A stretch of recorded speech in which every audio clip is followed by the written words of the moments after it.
I found the letter on a Thursday afternoon in June. Not hidden, not tucked away in some secret place, just sitting on her nightstand, next to her reading glasses and the novel she'd been working through for 3 months. An envelope, cream-colored, expensive paper. The kind you don't use for bills or junk mail. The kind you use for something that matters. It was already open, already read, left out where anyone could find it, where I could find it.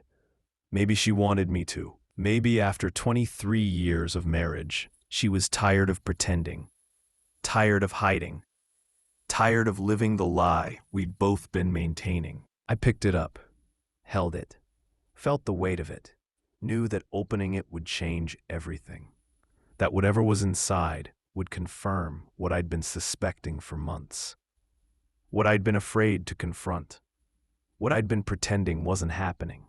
But I opened it anyway, because not knowing is worse than knowing, because uncertainty is its own kind of torture, because I needed to see, in black and white, what my gut had been telling me. The letter started with, "My darling Jessica," my wife's name, written in handwriting I didn't recognize. Strong, confident strokes, the handwriting of someone certain, someone who knew what he wanted. I read the whole thing, standing there in our bedroom, the bedroom we'd shared for 23 years, where we'd made love and had fights and raised our children and built what I thought was a life. My name is Walter. I'm 62 years old, and I just discovered that my wife of 23 years is in love with someone else. Not was in love, is. Present tense, active, ongoing. While I've spent half my life trying to be a good man, a good husband, a good father, a good provider, she's been falling in love with someone else. Someone who isn't me. Someone who apparently gives her something I never could. And the worst part, I'm not even angry. Just hollow. Empty. Like someone reached inside my chest and scooped out everything that made me feel human. Because the truth is, I already knew. Have known for months, maybe longer. I just didn't want to admit it. Jessica and I met when we were 39, both divorced, both carrying damage from previous marriages, both wary but hopeful, both looking for something real, something that would last. We met at a friend's dinner party.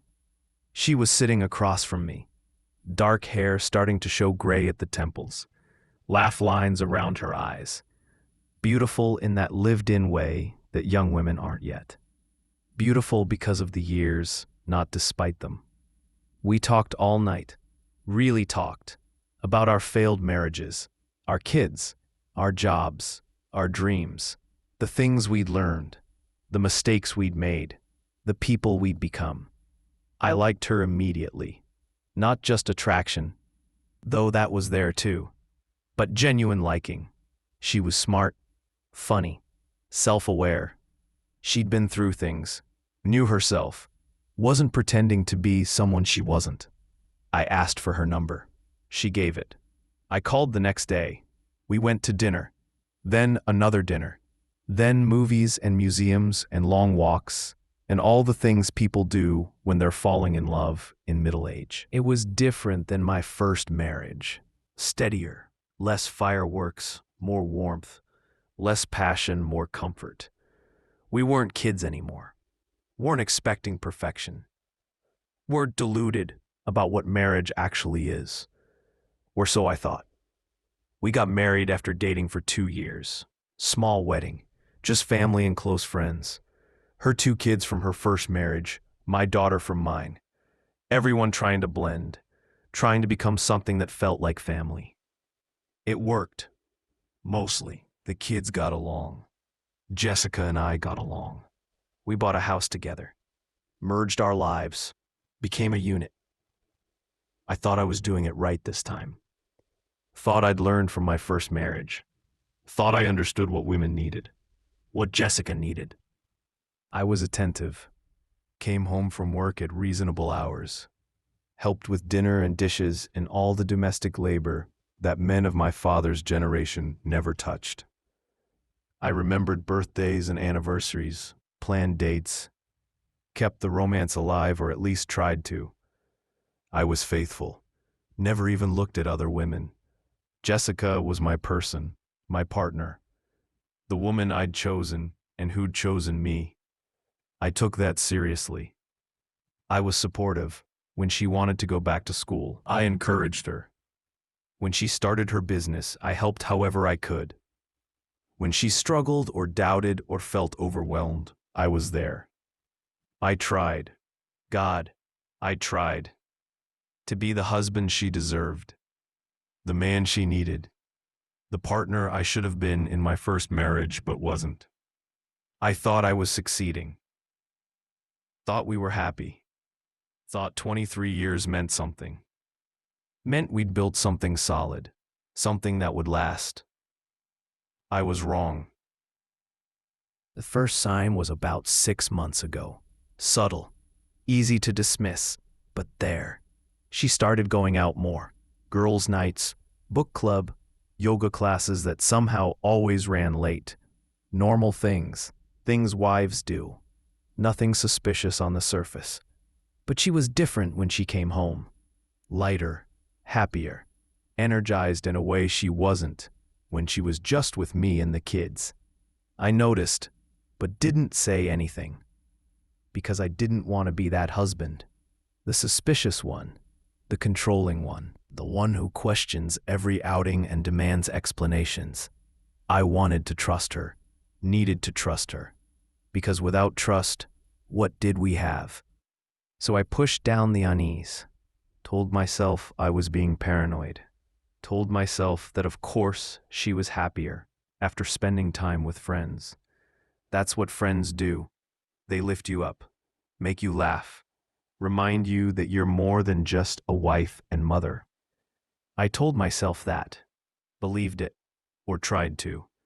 But some part of me knew, some instinct that men develop after being married long enough, some sense that something had shifted, changed, that the woman I'd been married to for 2 decades was pulling away, and I didn't know how to pull her back.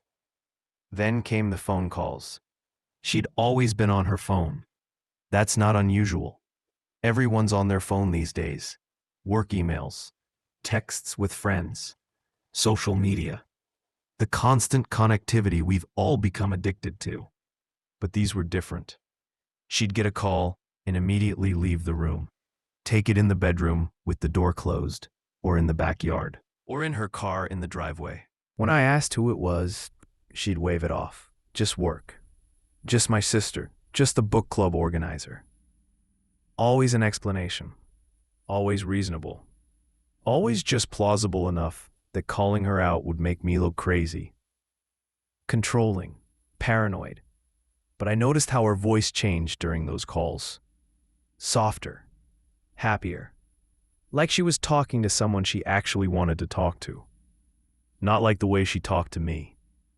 Obligatory, functional, going through the motions. I noticed how she'd smile at her phone. Read texts with this little smirk I hadn't seen in years. Type responses quickly, eagerly. Like she couldn't wait to say whatever she was saying to whoever she was saying it to. I noticed, and I didn't say anything. Because saying something meant confronting it. And confronting it meant potentially confirming what I was afraid was true, that my wife was falling in love with someone else, or had already fallen. And I was just the husband, the one she came home to, the one who paid half the mortgage and slept on his side of the bed, and existed in her life as obligation rather than desire. Sex stopped about 4 months ago. Not suddenly, not with an announcement. Just gradually, the frequency decreased. Weekly became bi-weekly, bi-weekly became monthly, monthly became not at all. And when we did have sex, she wasn't there. Not really. Going through the motions. Letting me touch her but not touching back. Waiting for it to be over. I could feel the absence of her. The way her mind was somewhere else. Someone else probably. Thinking about him while lying with me. Tolerating my hands on her body while wishing they were someone else's hands. I tried to talk about it once. We haven't been close lately. I'm just tired. Work's been stressful. Maybe we could plan a weekend away, just us. Reconnect. Maybe, let me check my schedule. She never checked her schedule, or if she did, it was always full. Always some reason why a weekend away wasn't possible right now. Maybe next month. Maybe after this project finishes. Maybe after the holidays. Always maybe, never yes. And I let it go. Because I didn't want to be the husband who demanded sex, who made it an obligation, who couldn't understand that sometimes people are tired and stressed and not in the mood. But it wasn't sometimes. It was all the time. It was every time. It was the slow, painful realization that my wife didn't want me anymore, didn't desire me, didn't see me as someone worth wanting. I was just Walter, the husband. I started noticing other things. The way she dressed when she went out. More carefully. More thought put into her appearance. New clothes I didn't remember seeing before. Perfume she'd saved for special occasions, now worn for book club. The way she'd check her appearance before leaving, stand in front of the mirror, adjust her hair, smooth her dress, the way someone does when they want to look good for someone specific. The way she'd come home and immediately shower. I'm sweaty from yoga. But yoga didn't explain the new underwear, the lacy, expensive sets, replacing the practical cotton she usually wore. Who was she wearing those for? Not me. I never saw them, never got the benefit of whatever statement she was making with that lingerie. Someone else was seeing them. Someone else was appreciating them. Someone else was the reason she was putting effort into her appearance in ways she hadn't for me in years. I tried being better. That's what men do, right? When we sense we're losing something, we try harder. We up our game. We become the men we should have been all along. I planned dates, nice ones, restaurants she'd mentioned wanting to try, shows she'd expressed interest in, thoughtful gestures designed to show, I see you. I value you. I want you. She went through the motions, smiled, said thank you, seemed to enjoy herself in that distant, polite way you enjoy time with an old friend you're no longer particularly close to. But she wasn't there. Not really. She was thinking about him, whoever he was, comparing me to him, wishing she were with him, instead of sitting across from her husband of 23 years at a restaurant trying too hard. I tried talking more, asking about her day, her feelings, her thoughts, all the things I maybe hadn't asked enough over the years, all the emotional labor I'd probably failed at. She'd answer, surface answers. Work was fine. I'm feeling okay. Nothing much. Never letting me in, never being vulnerable, never giving me the intimacy I was reaching for. I tried complimenting her more. You look beautiful. I love that dress. I'm proud of you.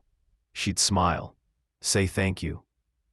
And I'd see it in her eyes, the knowledge that I was trying too hard, that I'd noticed something was wrong and was scrambling to fix it, that I was pathetic in my desperation. Nothing I did mattered, because I wasn't him. Wasn't whoever had her heart now. Wasn't the person she wanted. I was just the husband, the one who was there, the one she'd chosen decades ago when she was someone different, when we were both different. And that wasn't enough anymore. 3 months ago, I asked her directly. We were in bed, both reading, or pretending to read, existing in the same space, but not really together. Are you happy? I asked. She looked up from her book, surprised. What? Are you happy? With us, with me, with our marriage? She should have said yes immediately, should have reassured me, should have said, of course she's happy, why would I even ask that? But she didn't. She paused, thought about it, calculated her answer. I'm content. Content. Not happy, not fulfilled, not grateful. Content. The word people use when they've settled. When they're not miserable enough to leave, but not happy enough to stay with enthusiasm. When they're just existing, going through the motions, tolerating rather than cherishing. That's not the same as happy, I said. No, it's not. Do you love me? Another pause. Another calculation. Of course I do. But she didn't. I could hear it in her voice. Could see it in her eyes. She loved me the way you love an old sweater. Comfortable. Familiar. But not something you'd choose if you were shopping today. Not something that excites you anymore. Jessica, Walter, I'm tired. Can we not do this right now? And that was it. Conversation over. Back to our separate books, separate worlds, separate lives lived in parallel under the same roof. I hired a private investigator. I'm not proud of that. It felt sordid, pathetic. The act of a desperate man who couldn't just ask his wife the truth, who needed evidence, proof, something concrete to hold on to. But I did it anyway, because I needed to know, needed to see, needed to confirm what my gut was already screaming. The investigator was a woman in her 40s, professional, discreet. She didn't judge, didn't ask why I was doing this instead of just talking to my wife. Just took my money and did her job. She followed Jessica for 2 weeks, documented where she went, who she met, what she did, and 2 weeks later, she handed me a folder. Photos, timestamps, a detailed report of my wife's activities. Most of it was normal. Work, errands, actual yoga classes, actual book club meetings. But then there were the other photos, the ones that confirmed everything. Jessica meeting a man at a coffee shop, sitting close, laughing, touching his hand across the table. Jessica meeting the same man at a restaurant, more intimate setting. Wine, long conversation, the way she leaned toward him, the way she looked at him. Jessica meeting the same man at a hotel, 1:30 in the afternoon. Leaving 3 hours later, hair slightly messed, lipstick reapplied. The look of someone who'd just done something they knew was wrong but didn't regret. I stared at those photos for hours. This man I didn't know, this stranger who'd somehow become more important to my wife than I was. He was younger, not significantly, but noticeably. Maybe mid-50s, fit, well-dressed, handsome in that distinguished gray hair way. The kind of man women call a silver fox. He looked confident, successful, like someone who knew his worth. Like someone who didn't spend his evenings wondering why his wife didn't want him anymore. Like someone who was exactly what Jessica wanted, what I apparently wasn't. What I'd never be, no matter how hard I tried. I didn't confront her immediately. I should have, but I didn't. Instead, I carried the knowledge around. Let it eat at me. Let it poison everything. Every smile became fake. Every I love you became a lie. Every moment we spent together became a performance. Her pretending to be the faithful wife. Me pretending I didn't know she was sleeping with someone else. I'd look at her across the dinner table and think, you were with him this afternoon. You let him touch you. You gave him everything you won't give me. I'd lie next to her in bed and think, are you thinking about him right now? Wishing I were him? Counting the hours until you can see him again? I became someone I didn't recognize. Bitter, angry, obsessed. Checking her phone when she was in the shower. Looking through her emails. Monitoring her location. All the pathetic things that betrayed spouses do. And finding nothing because she was careful, smart. Used a separate phone probably, or an app I didn't know about, or was just better at hiding things than I was at finding them. But I didn't need more evidence. I had the photos, had the timeline, had the sick certainty in my gut that my marriage was over, had been over for months, maybe years, and I'd been too blind or too stubborn or too afraid to see it. Finally, 3 weeks ago, I confronted her, showed her the photos, the report, everything. She went pale, shocked that I knew that I'd hired someone, that I'd been carrying this knowledge around without saying anything. How long? I asked. Walter, how long have you been fucking him? The vulgarity shocked us both. I'm not someone who talks like that, never have been. But the anger, the betrayal, the months of humiliation, it all came pouring out. 6 months, she said quietly. 6 months. Half a year. While I'd been trying to be a better husband, while I'd been planning dates and complimenting her, and desperately trying to save something that was already dead. Who is he? His name is Daniel. He's a client. We met through work. Do you love him? She didn't answer immediately, and in that pause, I heard everything I needed to know. Yes. 1 word, 3 letters, the end of everything.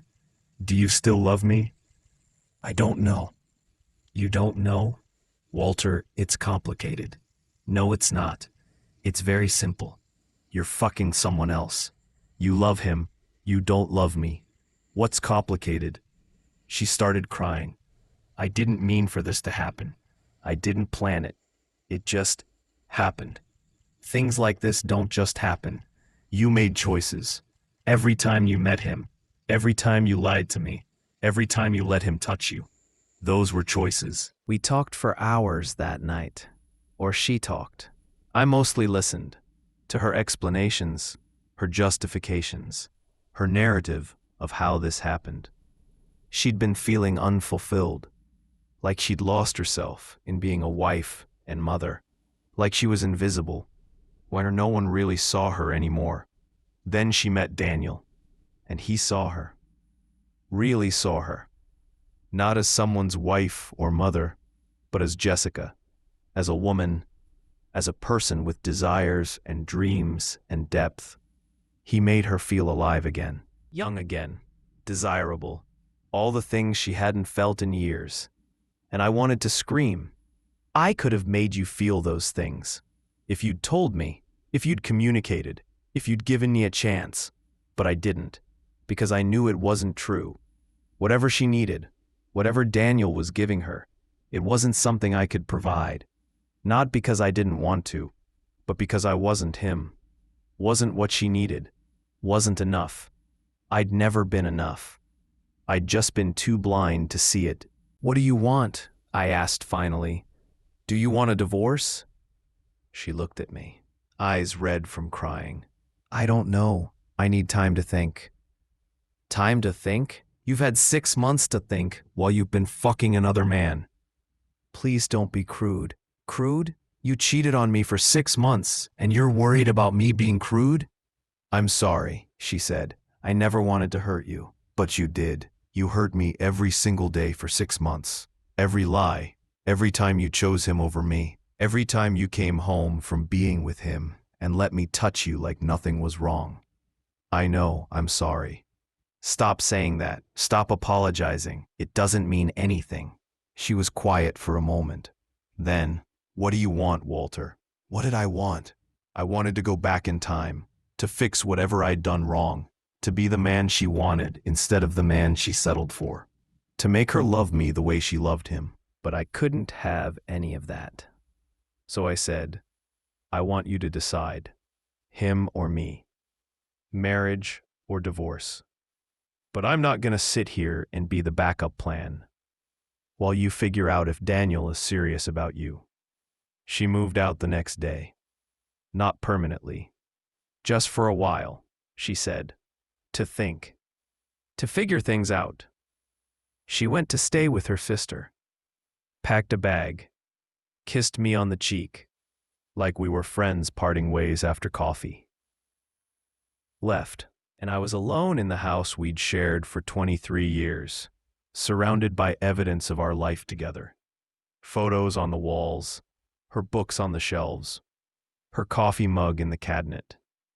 All the small things that accumulate when 2 people build a life. So I worked, came home, sat in the silence, waited for her to decide, to choose, to tell me whether I was still her husband or about to become her ex-husband. Waited to find out if 23 years of trying to be a good man had been enough. or if despite everything, I'd still failed. 2 weeks went by. She called occasionally, asked how I was, made small talk, avoided the actual conversation we needed to have. Have you decided? I'd ask. Not yet. I'm still thinking. What's there to think about? Either you want to be married to me or you don't. It's not that simple. But it was. She just didn't want to admit it. Didn't want to be the bad guy. Didn't want to be the woman who destroyed a 23-year marriage for an affair. So she stalled. Let me twist in the wind.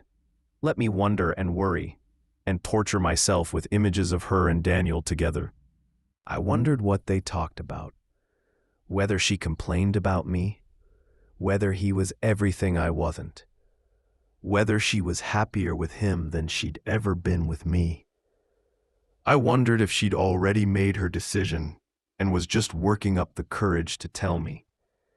If she was planning her exit, already imagining a life with Daniel, where I didn't exist except as the ex-husband, the failure, the man who tried so hard and still wasn't enough.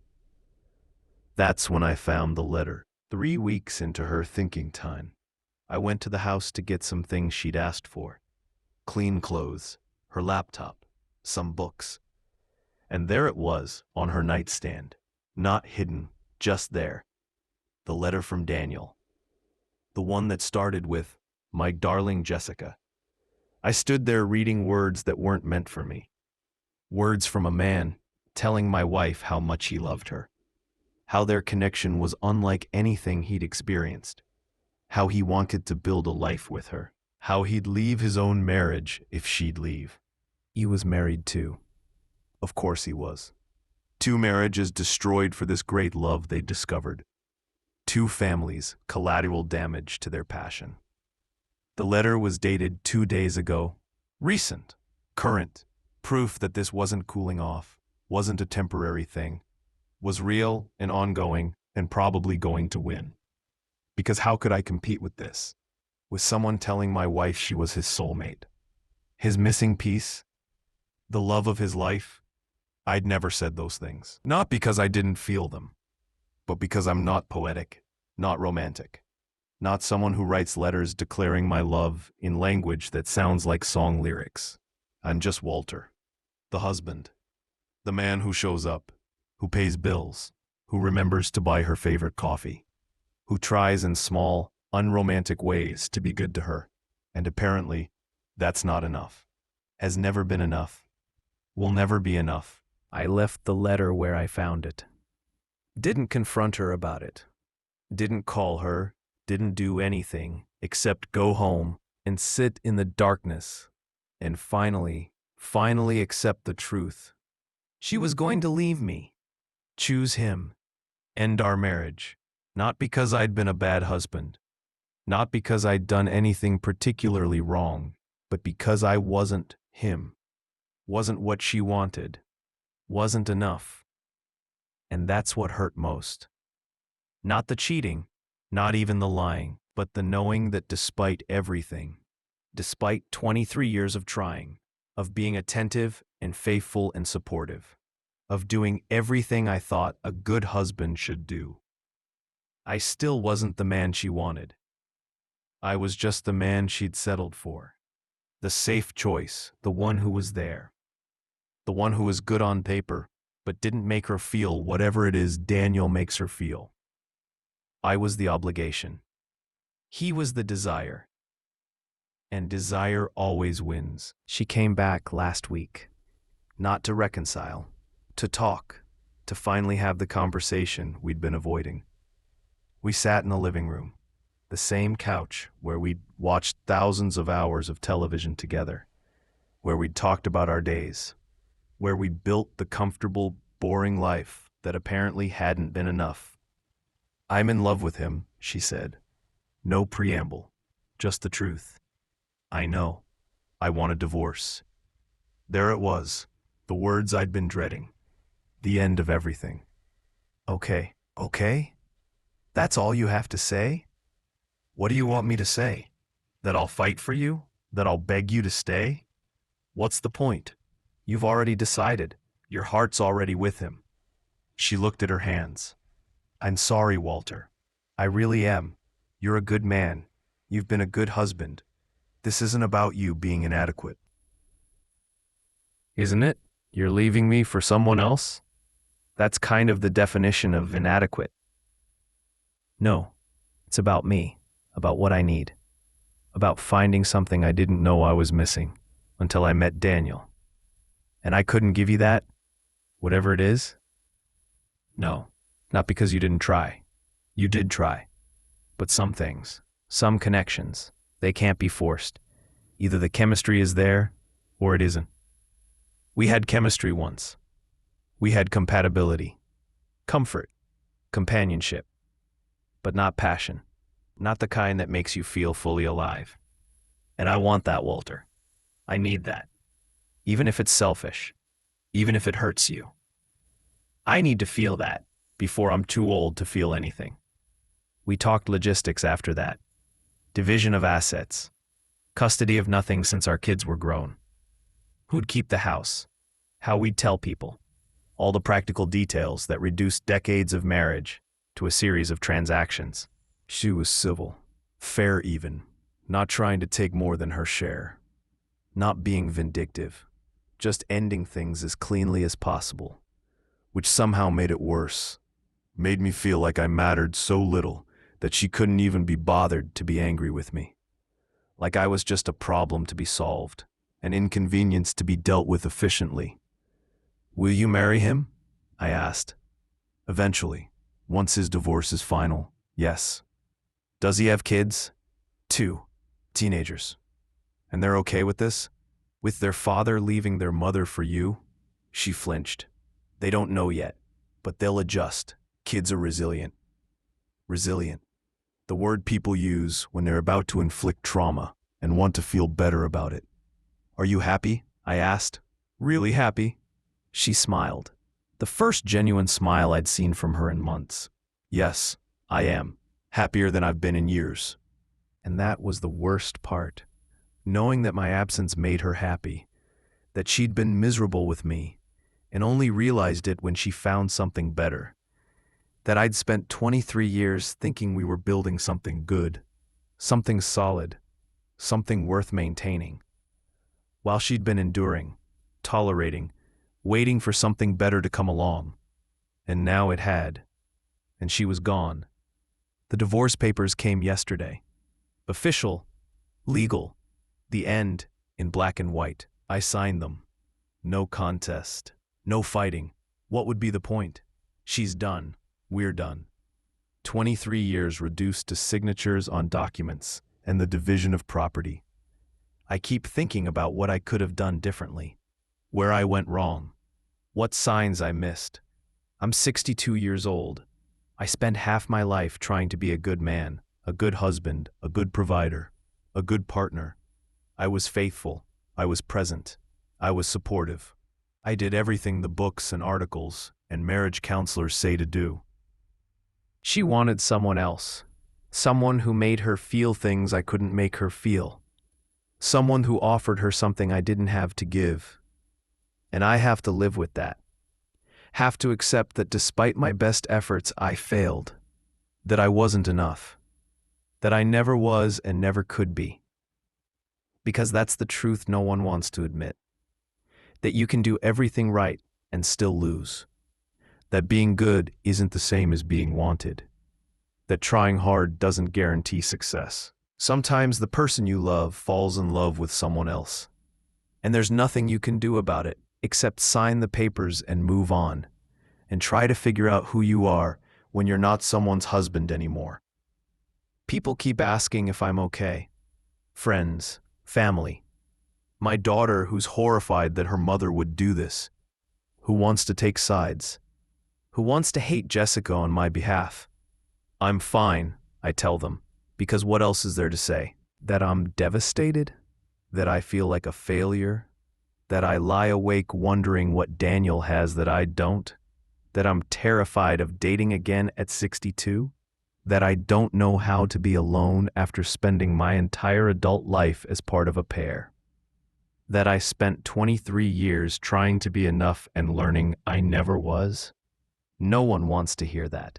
So I smile, say I'm fine, say it's for the best, say I'm looking forward to this new chapter. All the things people say when their marriage ends and they're trying to maintain dignity. But inside, I'm broken, questioning everything, wondering if I'll ever be enough for anyone, wondering if trying to be good even matters when desire trumps everything else, wondering what the point was of spending half my life being the kind of man I thought women wanted, only to lose my wife to someone who probably does half of what I did, but makes her feel something I never could.